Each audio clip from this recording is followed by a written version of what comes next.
بسم اللہ الرحمن الرحیم۔ السلام علیکم۔ سعودی عرب اور دیگر عرب ممالک نے بہت سارے ملکوں کے لیے انٹرنیشنل فلائٹس کے لیے پابندی لگا رکھی ہے۔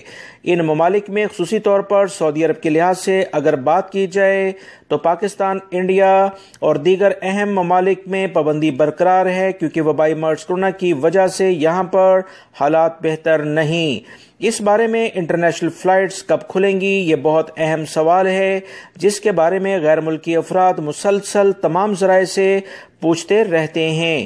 ایک اہم خبر اس بارے میں سعودی وزارت صحت کے نمائندے کی جانب سے آئی، جو آپ تمام بھائیوں سے شیئر کی جا رہی ہے۔ سعودی وزارت صحت کے سیکرٹری اطلاعات کی جانب سے کچھ اہم اقدامات کرتے ہوئے انٹرنیشنل فلائٹس کے شروعات کے لیے کچھ اعلامیہ جاری ہونے کے بارے میں کہا گیا ہے، جو کہ آپ تمام بھائیوں سے شیئر کیا جا رہا ہے۔ سعودی وزارت صحت کی جانب سے جو ایک اعلامیہ ابھی جاری ہوا ہے، جو کہ سیکرٹری برائے اطلاعات کی جانب سے کہا گیا کہ انٹرنیشنل فلائٹس کی شروعات کے بعد یہ انتہائی ضروری چیز ہے کہ کسی بھی ملک میں سفر کرتے وقت وہاں کے حالات کا جائزہ لیا جائے۔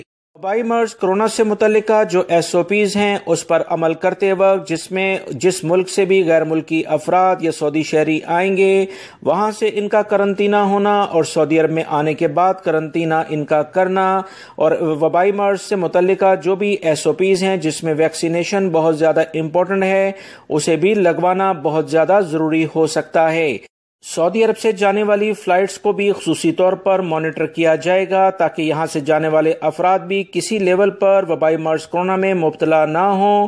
اسی طرح سے آنے والی فلائٹس میں جو بھی احتیاطی تدابیر ہیں، 1 ہفتے کا قرنطینہ کرنا یا 15 سے 20 دن کا اپنے ملکوں میں قرنطینہ ان کا ہونا، یہ تمام تر اقدامات آنے والے دنوں میں انٹرنیشنل فلائٹس کے بارے میں کیے جا سکتے ہیں۔ لہٰذا دوستو، جو بھی اپنے ملکوں میں اس وقت غیر ملکی افراد موجود ہیں، سعودی عرب آنے کے لیے انٹرنیشنل فلائٹس کا ویٹ کر رہے ہیں، پہلی فرصت میں اپنی ویکسین کا کورس پورا کر لیں تو زیادہ بہتر ہے۔ اور جیسے ہی اعلامیہ کوئی انٹرنیشنل فلائٹس کا جاری ہوتا ہے تو آپ تمام بھائیوں سے شیئر کیا جائے گا۔ ویڈیوز کو لائک کر کے شیئر بھی کیجیے گا۔ السلام علیکم۔